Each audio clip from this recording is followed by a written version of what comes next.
A single father, a cruel wager, 3 months in a stranger's home that was meant to break him. But sometimes the cruelest bets lead to the most unexpected miracles.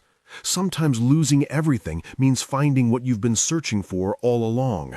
This is a story about a man who thought he had nothing left to lose until he discovered he had everything left to gain. Before we continue, please tell us, where in the world are you tuning in from? We love seeing how far our stories travel. The air inside Haggerty's bar smelled like stale beer and broken dreams. Raymond sat alone at the counter, staring into a glass he didn't really want to drink from. The noise around him, laughter, clinking glasses, the drone of a sports game on TV, felt like it was coming from underwater. Everything had felt that way for 2 years now. "Boys, look who's here." Raymond's shoulders tensed. He knew that voice. Dean Pritchard, 35 years old, twice divorced, and Cedar Falls resident bully who never grew out of high school. Raymond Calloway, the walking ghost himself. Raymond kept his eyes forward, his jaw tight. He shouldn't have come here. Doreen, his mother-in-law, had practically pushed him out the door tonight, insisting she'd watch Pascal and nature overnight. "You need to breathe," she'd said, "just for one night."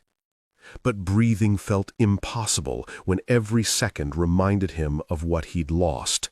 Dean slid onto the stool beside him, bringing with him the smell of expensive cologne and cheap cruelty.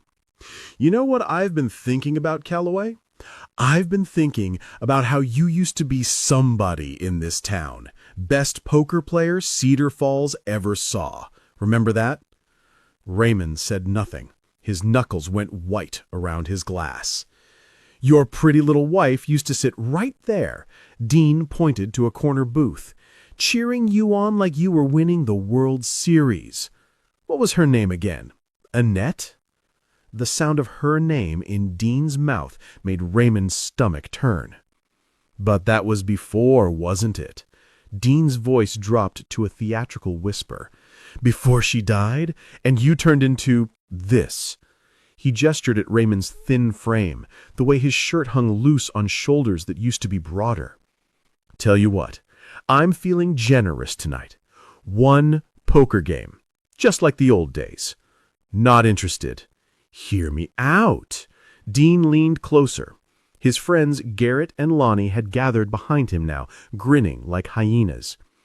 "You win, I'll hand you $5,000 cash, right here, right now. That would help with those medical bills you're still paying off, wouldn't it?" Raymond's chest tightened. The bills, the endless, crushing bills from Annette's 3-week hospital stay before she died. The autoimmune disease they'd discovered too late. The treatments that hadn't worked. The funeral costs he was still drowning in. "And if you win," Raymond heard himself ask. Dean's smile turned razor sharp. "If I win, you and those kids of yours move in with Pauline Dufresne for 3 months. Out on Miller Road. You know who I'm talking about. The fat girl. 300 pounds if she's an ounce." He laughed, and his friends joined in. "You'll live in her house, eat her food, be her little family. 3 whole months." The bar had gone quiet. Everyone was listening now, phones coming out, people gathering closer. Cedar Falls was a small town where gossip was currency, and this was about to be a jackpot. Raymond should have walked away. Every rational part of his brain was screaming at him to stand up and leave. But exhaustion had worn down every defense he had. The sleepless nights, the phantom warmth of Annette's body that he still reached for in bed, the way Pascal, his 8-year-old son, had stopped smiling, the way 6-year-old Nature cried for her mother when she thought Raymond couldn't hear. He was so tired of being weak, so tired of being the broken man everyone pitied. "Fine," Raymond said. The bar erupted. Dean had been a phenomenal poker player once. Back when Annette was alive, they'd played together on date nights, and she always said he could read people like open books. She'd sit across from him, her dark eyes sparkling, calling his bluffs and raising his bets, making him laugh until his sides hurt. That felt like a lifetime ago. As Dean shuffled the cards with practiced confidence, Raymond tried to focus, tried to remember the patterns, the tells, the instincts that had once made him unbeatable. But his hands were shaking. His mind kept drifting to that night 2 years ago when Annette had collapsed in their kitchen. She'd been making dinner, spaghetti, Pascal's favorite, when she just dropped. Raymond had caught her before she hit the floor, his heart exploding with terror as her eyes rolled back. "Annette, baby, stay with me." In the ambulance, she'd squeezed his hand and whispered, "I'm sorry. I didn't listen to you." For months, he'd begged her to see a doctor about her exhaustion. For months, she'd said she was fine, just tired, like all mothers of young children were tired. By the time they discovered the truth, her organs were already shutting down. "Calloway, you in or out?" Raymond blinked, pulling himself back to the present. Dean was staring at him with barely concealed glee. The first hand had already been dealt. Raymond picked up his cards, a pair of sevens, mediocre at best. The game lasted 90 minutes, but it felt like seconds. Raymond tried. He really tried, but grief had stolen his concentration. Sleepless nights had dulled his instincts. Every time he looked at his cards, he saw Annette's face in the hospital bed, tubes and wires everywhere, her hand so small and cold in his. Dean had been practicing.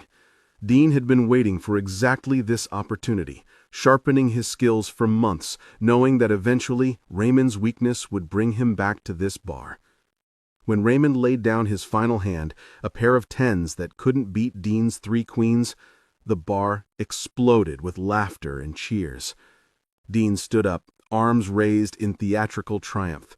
"Ladies and gentlemen, Raymond Calloway and his children will be moving in with the elephant on Miller Road first thing Monday morning." He turned to Raymond, his smile cruel and satisfied. "Hope you like living large, Calloway. Real large."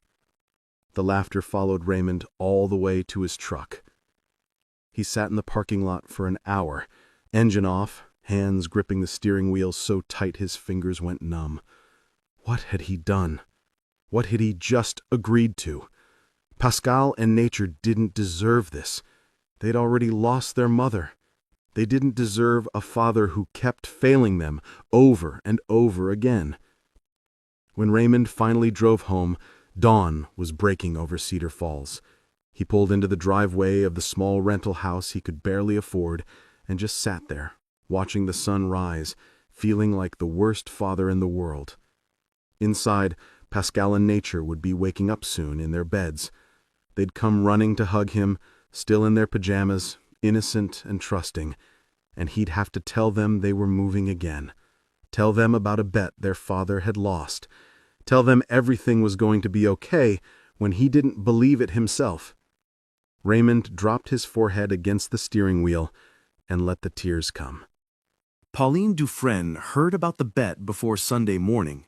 She was sitting at her kitchen table, drinking coffee and watching the birds at her feeder when her phone started buzzing. Text after text, screenshot after screenshot. Social media posts laughing about the poor fool who has to live with Pauline.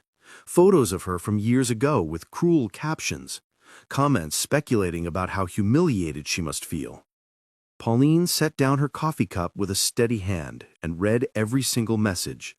28 years old, and she'd been Cedar Falls' favorite punchline for as long as she could remember. The fat girl, the weird girl who never left her house, the girl who'd given up her entire youth to care for a dying father and never recovered. She hadn't always been this size. As a teenager, she'd been athletic, played softball, ran track, had friends and dreams, and a future that looked bright. Then her father had a massive stroke when she was 17. Her mother had abandoned them years before, so there was no one else. just Pauline and her father in this old farmhouse, his body betraying him one function at a time.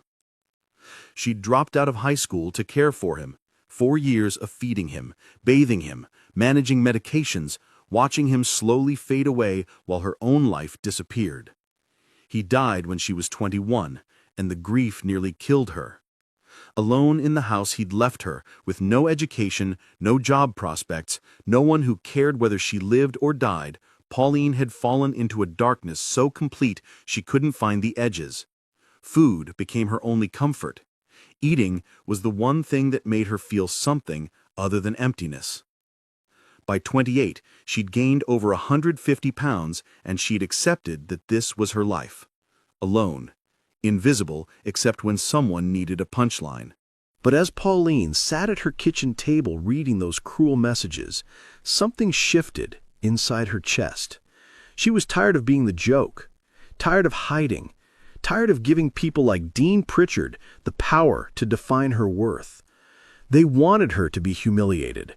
They wanted her to slam the door in Raymond Calloway's face and prove she was exactly as pathetic as they believed. Pauline decided, in that moment, that she would not give them the satisfaction. Monday morning arrived, cold and gray. Raymond stood on Pauline Dufresne's porch at 9 o'clock sharp. Pascal and Nature on either side of him, each clutching one of his hands. His son's grip was tight with anxiety. His daughter's eyes were red from crying that morning. "Why do we have to move again, Daddy?" Nature had asked over breakfast, her little voice breaking his heart. "It's just for a little while, baby," Raymond had told her, unable to meet her eyes. "Just 3 months. It's gonna be okay." But standing on this porch now, Raymond didn't believe his own words. The farmhouse was old, but well-maintained, painted white with green shutters. A porch swing swayed gently in the breeze. The yard was neat, flowers blooming in carefully tended beds. It wasn't what Raymond had expected, though he hated himself for having expectations at all. He knocked. His heart hammered against his ribs. The door opened. Pauline Dufresne stood before them, and Raymond's first thought, the one that made shame burn through him, was that Dean had been right about her size. She was a large woman, easily 300 pounds, wearing jeans and a simple blue sweater. But her face surprised him. Gentle brown eyes, a soft, kind expression. She didn't look angry or humiliated. She looked calm. "You must be Raymond," she said. Her voice was steady, without a trace of bitterness. "I'm Pauline. Come in. I made breakfast." Raymond blinked. You know why I'm here?" "I know exactly why you're here." Pauline looked him straight in the eyes, and Raymond felt like she could see right through him. "Dean Pritchard thinks living with me is a punishment. He thinks this is going to humiliate both of us." She stepped aside, gesturing for them to enter. "I think we should prove him wrong." For a long moment, Raymond couldn't move. He'd expected anger. He'd expected the door slammed in his face. He'd expected to be turned away so he could tell Dean the bet was off and face whatever consequences came next. He hadn't expected grace. "Come on," Pauline said gently, her gaze dropping to Pascal and Nature. "You two must be hungry. Do you like pancakes?" Nature's eyes widened. She loved pancakes. Annette used to make them every Sunday morning, always with chocolate chips arranged in smiley faces. "Yes, ma'am," Pascal said quietly, ever the protective older brother, squeezing his sister's hand. Pauline smiled, a real smile that reached her eyes, and held the door wider. "Then let's get you fed. We can figure everything else out after that." Raymond followed her inside, carrying their duffel bag over his shoulder, feeling like he'd just stepped into something he couldn't possibly understand. The farmhouse was warm and smelled like cinnamon and coffee. The kitchen was large, with yellow walls and white curtains, morning light streaming through clean windows. A table was already set with 4 plates, glasses of orange juice, and a platter of golden pancakes.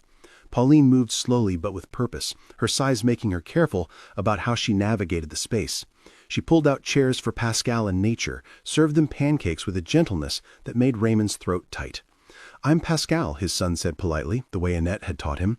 "I'm 8. This is my sister, Nature. She's 6. "It's very nice to meet you both." Pauline set syrup and butter on the table. "I've got a big backyard if you want to play after breakfast. There's a tire swing and everything." Nature's face brightened for the first time all morning. "Really? Really?" Pauline glanced at Raymond. "You should eat too. You look like you haven't had a decent meal in weeks." She wasn't wrong. Raymond had lost 30 pounds since Annette died. Eating felt pointless most days. But he sat down because Pascal and Nature were watching him, and he needed to show them this was going to be okay, even if he didn't believe it yet. The pancakes were good, better than good, light and fluffy, with just the right amount of vanilla. Annette had been a terrible cook. She'd burned everything, laughed about it, ordered pizza instead. They'd joked that Raymond had married her for her sense of humor, not her culinary skills. The memory hit him like a physical blow. He set down his fork, suddenly unable to swallow. "You okay?" Pauline asked quietly. Across the table, Pascal was watching him with those two old eyes. 8 years old and already carrying the weight of knowing his father was barely holding on. "Why don't you two go explore the backyard?" Pauline suggested, sensing the tension. "I'll clean up here." Pascal hesitated, protective instincts warring with the chance to let his little sister be a kid for 5 minutes. Finally he nodded. "Come on, Nature, let's go see the swing." When the back door closed behind them, the kitchen fell into heavy silence. Raymond forced himself to look at Pauline. "I'm sorry," he said, his voice rough, "for being here, for what this bet really means, for being part of something designed to mock you." Pauline was quiet for a moment, her hands resting on the table. "Can I tell you something, Raymond?" He nodded. "When I agreed to let you stay, it wasn't because I'm some kind of saint." She met his eyes, and there was steel beneath the gentleness. "It was because I was angry. I've spent my whole life being invisible or being a joke. My father got sick when I was 17, and I gave up everything to take care of him.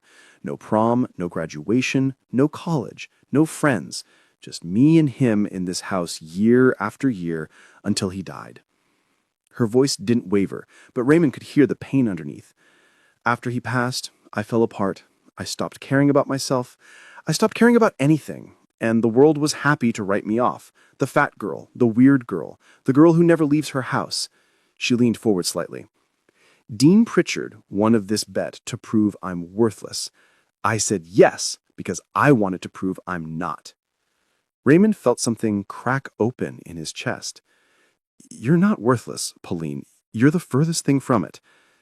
"Neither are you." Her words landed like stones. "I don't know your story yet, Raymond, but I can see you're carrying something heavy. And I can see those children out there need their father to survive it." She stood, gathering plates. "So here's what I'm thinking. You're here for 3 months. We can spend that time being miserable, giving Dean exactly what he wants, or we can spend it figuring out how to be okay. Your choice." Through the window, Raymond could see Pascal pushing Nature on the tire swing. Both of them laughing. Actual, real laughter he hadn't heard in months. "Okay," he whispered. "Let's figure out how to be okay." The first week was the hardest. Raymond couldn't stop thinking about the cruelty of the bet, the fact that his presence in this house was supposed to be a punishment for them both. Every time Pauline walked into a room, shame crawled up his spine. He threw himself into work, fixing things around the farmhouse that needed repair. The porch steps were rotting, the fence had gaps, the kitchen faucet leaked constantly.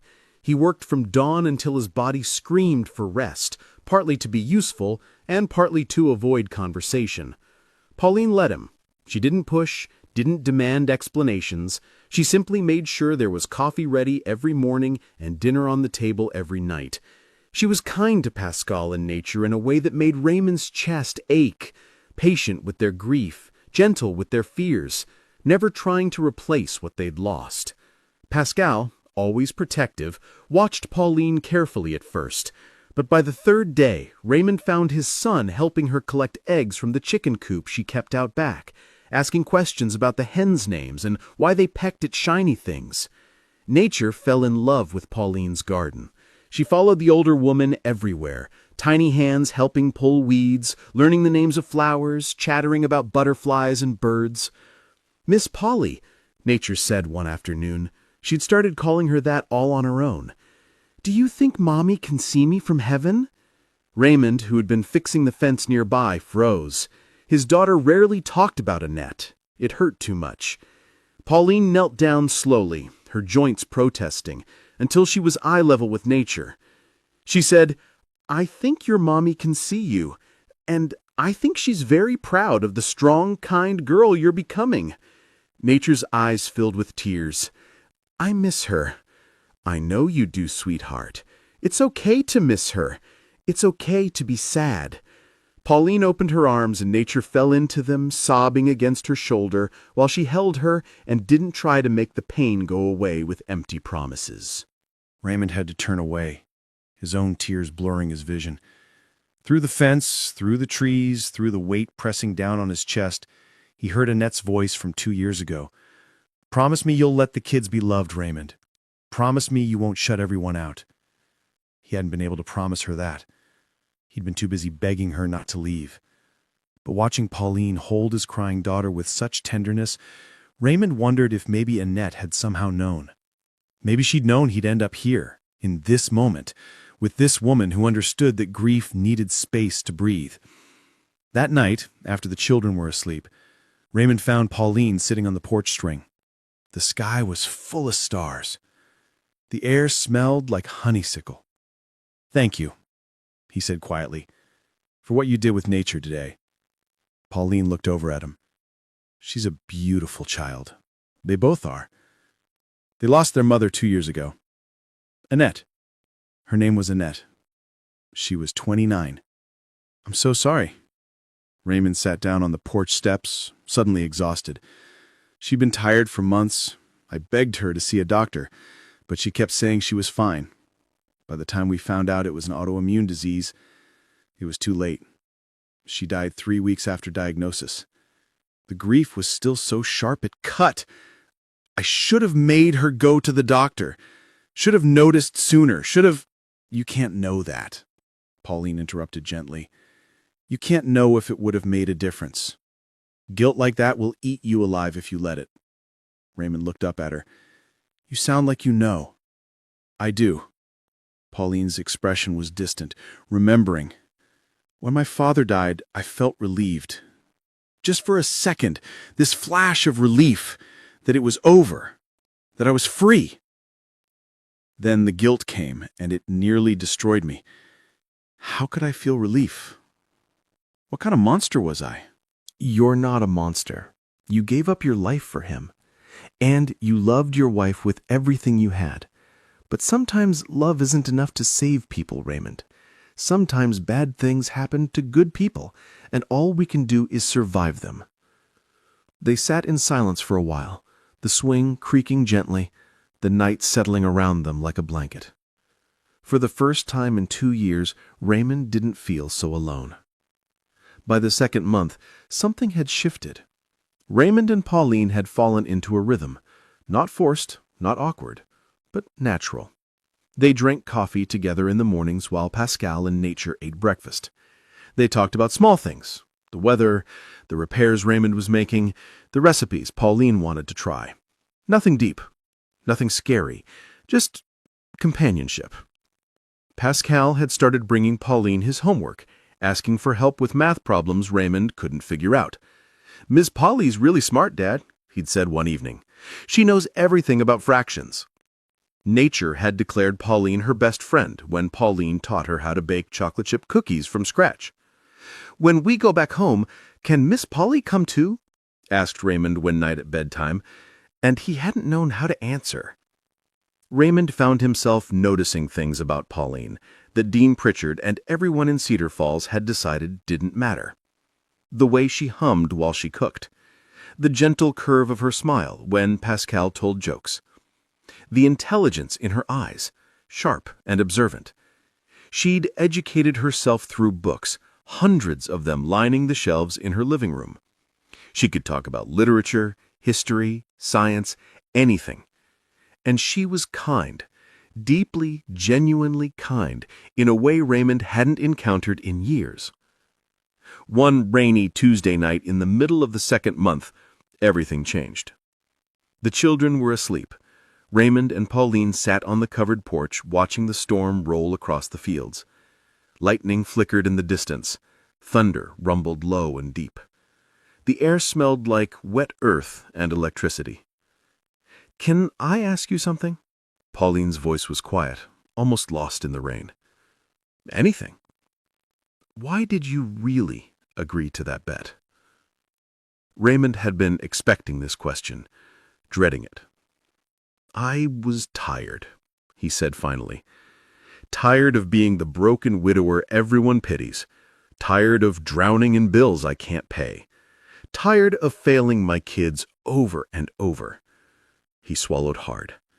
I wanted to prove I wasn't completely destroyed. I wanted to win something, anything, even if it meant making the stupidest decision of my life. Do you regret it? Raymond turned to look at her. Really look at her. At the woman who'd opened her door when she had every right to slam it, who'd fed his children and held his daughter while she cried, who'd given him a place to heal without demanding anything in return. No, he said softly. I don't regret it. Not anymore. Pauline's eyes glistened with tears. I've been alone for 4 years, Raymond. 4 years in this house with nothing but books and regrets for company. When everyone started posting about the bet, I wanted to disappear. I wanted to prove them right, that I was too pathetic to even open my door. She wiped at her eyes. But then I got angry, and I decided I'd rather be angry than ashamed.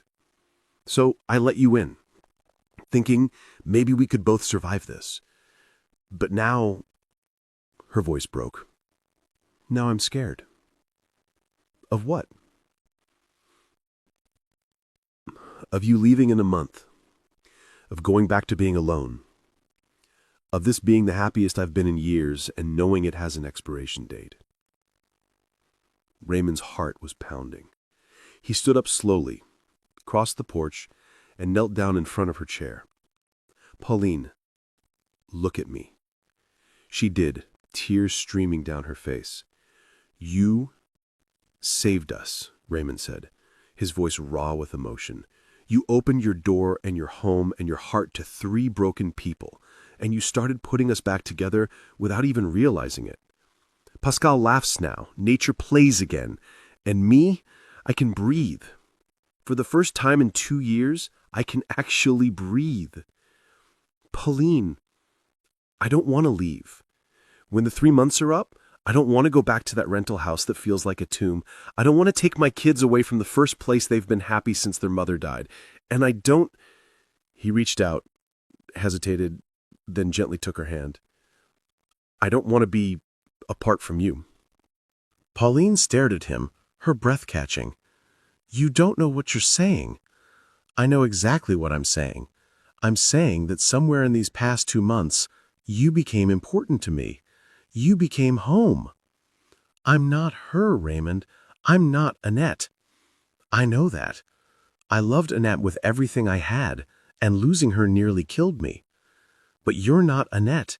You're Pauline. And you're... He struggled to find the words. You're everything I didn't know I needed. The rain poured down around them, drumming on the porch roof, washing the world clean. Pauline pulled him up gently, then stood, slowly, carefully. For a moment, they just looked at each other. 2 wounded people who'd found each other in the wreckage. Then, Pauline wrapped her arms around him, and Raymond held her tight, breathing in the scent of her hair, feeling her heartbeat against his chest, and something inside him that had been frozen for 2 years finally began to thaw. The last month flew by too fast. Raymond and Pauline had crossed some invisible line that night in the rain, and there was no going back. Not that either of them wanted to. They didn't rush into anything physical. Both of them knew this was too important to mess up. But there was an understanding now, a tenderness that hadn't been there before. Raymond would catch Pauline watching him while he worked, a soft smile on his face. Pauline would find small gifts Raymond left for her, wildflowers on her pillow, her favorite tea restocked, a book she'd mentioned wanting. Pascal and Nature noticed. Kids always did. Dad, are you and Miss Polly in love? Nature asked one night, her voice full of innocent curiosity. Raymond had been tucking her in, and the question caught him completely off guard. Would that be okay with you if we were? Nature thought about it seriously. Mommy would want you to be happy. She told me that before she went to heaven. She said, "Take care of Daddy for me, okay? Make sure he remembers how to smile." Raymond's eyes burned with tears. "She said that to you?" "Uh-huh, and you smile a lot now, Daddy, when you look at Miss Polly." "Do I?" "Yup, so I think it's okay." Pascal's approval came differently. He knocked on Raymond's bedroom door late one evening, his expression serious. "Dad, can we talk?" "Of course, buddy. Come in." Pascal sat on the edge of the bed, fidgeting with his hands. "I know Mom's not coming back." Raymond's heart clenched. "Pascal, I'm not a little kid anymore, Dad. I know she's not coming back." His voice was steady, but his eyes were wet. "And I know you're really sad. You try to hide it, but I can tell." "I'm sorry, son. I never wanted you to worry about me." "But I don't worry as much anymore. Not since we came here." Pascal looked up at him. "Miss Polly makes you happy. She makes all of us happy. And I think Mom would like her." Raymond pulled his son into a fierce hug. "You're the bravest kid I know." "Can we stay, Dad? After the 3 months? Can we please stay?" "I'm working on it, buddy. I promise I'm working on it." The truth was, Raymond had been thinking about nothing else. How could they make this work? The rental house lease was almost up anyway. He had already talked to his boss about taking on extra projects to save money.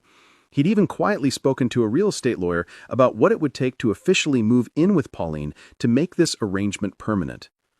But there was one more thing he needed to do first. One last ghost to lay to rest. 4 months after moving in with Pauline, 1 month after the official 3-month period had ended, 1 month after Raymond had quietly asked Pauline if they could stay and she had burst into tears, saying yes, Raymond walked into Haggerty's bar. The room went quiet the moment he entered. Heads turned, conversations stopped. Everyone in Cedar Falls had been watching the story unfold, waiting to see how the punchline would land. Dean Pritchard sat in his usual spot, surrounded by Garrett and Lonnie, a beer in his hand, and that familiar smirk on his face. But when Raymond approached, not the broken shell he'd beaten months ago, but someone different, someone who stood straight and moved with purpose, Dean's smirk faltered. "Rematch," Raymond said clearly. His voice carried across the silent bar. Dean laughed nervously. "What?" "You heard me. Same game, same stakes, but reversed." Raymond pulled out the chair across from Dean and sat down. "I win, you stand up in front of everyone here and apologize to Pauline, publicly. You admit you were wrong about her." The bar erupted in murmurs. Phones came out. People gathered closer. This was going to be better than the first game. "And if I win?" Dean asked, though his confidence was clearly shaken. Raymond smiled, a real smile, the first Dean had probably ever seen from him. "You won't." Because Raymond wasn't the same man who'd sat at this table 4 months ago. That man had been drowning in grief, barely surviving, too exhausted to think straight. That man had lost everything that mattered. This Raymond had found something worth fighting for. The game lasted 2 hours. Raymond played with patience and precision, reading Dean's tells like a book he'd memorized, exploiting every weakness, punishing every mistake. Dean grew increasingly frustrated, drinking too much, making errors he wouldn't have made against the broken widower he remembered. Raymond had spent the last 4 months rebuilding himself, eating again, sleeping again, laughing again. Pauline had shown him that he was worth fighting for, and now he was ready to fight. When Raymond laid down his final hand, 4 kings, the bar exploded in cheers and shouts. Dean's face went white. His hands trembled as he stared at the cards like they'd personally betrayed him. Raymond stood slowly, his heart pounding with victory and vindication. "On your feet, Pritchard." For a moment, Dean looked like he might refuse, but the entire bar was watching. Every phone was recording. His reputation, what little remained, hung in the balance. Slowly, Humiliated, Dean Pritchard stood up. "Say it," Raymond said quietly. Dean's jaw clenched. "I was wrong about Pauline Dufresne." Louder. Dean closed his eyes. "I was wrong about Pauline Dufresne." His voice cracked with shame. "She's not what I said she was. She's—" He choked on the words. "She's a good person." "Keep going." "She's kind and smart, and she didn't deserve how I talked about her, how any of us talked about her."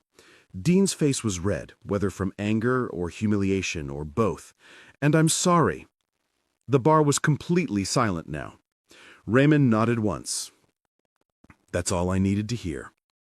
He turned and walked out of Haggerty's bar without looking back, leaving Dean Pritchard standing there in the ruins of his own cruelty. Outside, the night air was cool and clean. Raymond got in his truck and drove home. To the farmhouse on Miller Road. To the woman who'd saved him. To the life he'd rebuilt from nothing. To home. Raymond and Pauline were married the following autumn in her backyard garden, the same garden where Raymond had first realized he was falling in love with her, where Pauline had taught nature about butterflies, where Pascal had helped harvest vegetables. It was a small ceremony, just family and a handful of friends who'd proven themselves worthy of being there. Pascal served as ring-bearer, looking proud and serious in his little suit. Nature scattered flower petals down the makeshift aisle, giggling with pure joy. Doreen, Raymond's mother-in-law, sat in the front row with tears streaming down her face. Before the ceremony, she'd pulled Raymond aside and said, "Annette would have loved her. She would have wanted this for you. She would have wanted you to be happy." "You really think so?" "I know so. My daughter loved you with everything she had, Raymond. Her last wish was for you to live. Not just survive. Live. You're doing that now. She'd be so proud." As Raymond stood at the altar, really just an archway Pauline had decorated with climbing roses, waiting for his bride, he felt something he thought he'd last forever. Hope. Pauline appeared at the end of the aisle in a simple white dress, flowers in her hair, her face radiant with happiness. She'd lost about 40 pounds over the past year, not through any crash diet or pressure, but simply by being loved, by having reasons to take care of herself again, through joy replacing grief. But Raymond would have married her at any size. He'd fallen in love with her heart first, with her kindness and strength, and the way she'd opened her door to 3 broken people and taught them how to heal.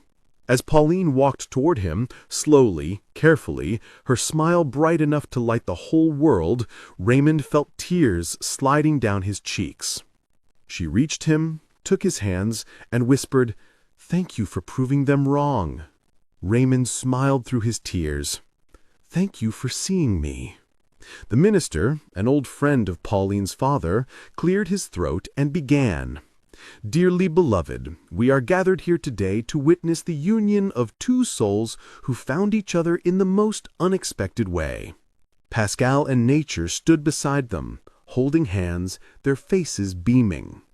Behind them, the garden Pauline had built with her own hands bloomed in a riot of colors. The farmhouse stood solid and warm, its windows glowing with light. The sky was brilliant blue, clouds drifting lazy and perfect.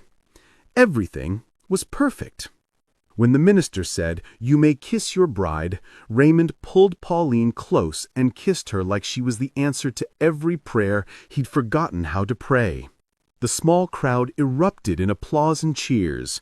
Pascal whooped. Nature bounced on her toes, clapping her hands together.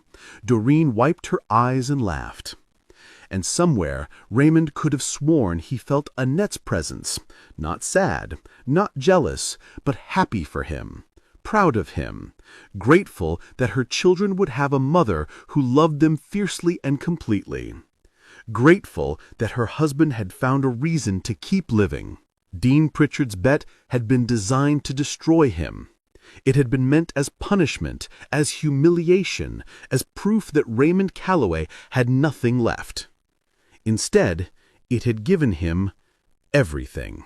Later that night, after the guests had left and Pascal and nature were asleep in their beds, Raymond and Pauline stood together on their porch, their home, their life, watching stars emerge in the darkening sky. "Did you ever imagine this?" Pauline asked, her head resting on Raymond's shoulder. "6 months ago?" "No. 6 months ago, I was just trying to survive each day. I couldn't imagine anything beyond the next hour." He kissed the top of her head. "What about you?" "6 months ago, I was sitting in this house alone, convinced I'd spend the rest of my life being invisible. Then you knocked on my door, and everything changed. Because you let me in. You could have turned us away." "I almost did." Pauline's voice was soft. "I was so scared, Raymond. Scared of being humiliated, scared of letting you see how lonely I was, scared that letting you in would just mean more pain later. But I was angrier than I was scared, and anger saved me." Raymond turned her to face him, his hands gentle on her shoulders. "You saved us. You opened your door and your heart to 3 strangers, and you gave us back our lives. Don't ever forget that. We saved each other, Raymond. I was drowning too, Raymond. You just couldn't see it from the outside." They held each other as the last light faded from the sky and the first stars winked into existence. Inside the house, Pascal and nature slept peacefully, safe and loved. The garden rustled with night sounds, crickets and frogs and the gentle whisper of wind through leaves. This was home. This was family. This was love. Not the first love, not the love Raymond had thought he'd have forever, but real love nonetheless. A second chance. A gift wrapped in the ugliest packaging imaginable. A cruel bet. A public humiliation. 3 months meant to break them both. Instead, those 3 months had rebuilt them.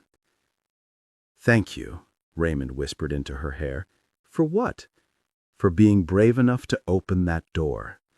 Pauline smiled against his chest. "Thank you for being brave enough to walk through it." Sometimes the worst bets lead to the best outcomes. Sometimes losing means winning everything that matters. Sometimes the cruelest intentions pave the way for the greatest blessings. Raymond Calloway walked into a bar broken and desperate, and he'd walked out having made the worst decision of his life. But that decision had led him here, to this woman, this home, this family, this life worth living. If you've ever felt like your story was over, I hope this reminds you that new chapters can begin in the most unexpected ways, that love can find us even in our darkest moments, that sometimes what looks like an ending is actually a beginning. Because Raymond lost a bet and had to live with a woman everyone called worthless. But she wasn't worthless.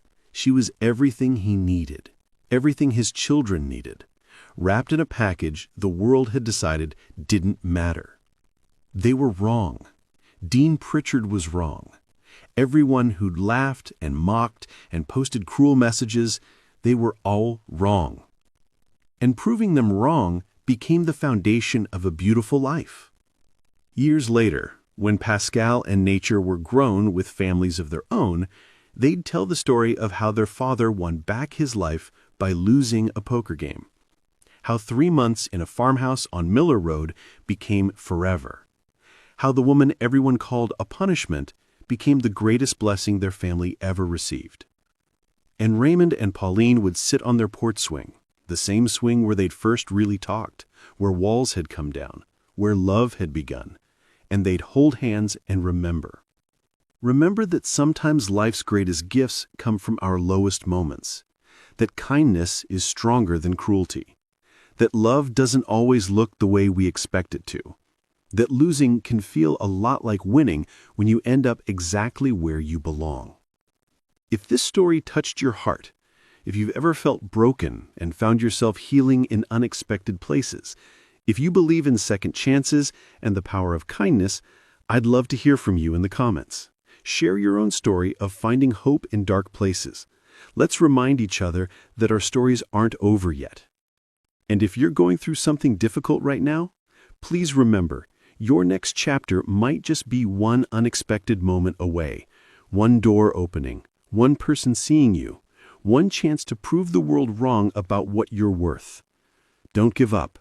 Your story is still being written. Thank you for watching. Until next time, remember that love finds us in the most unexpected places, and sometimes the best bets are the ones we lose.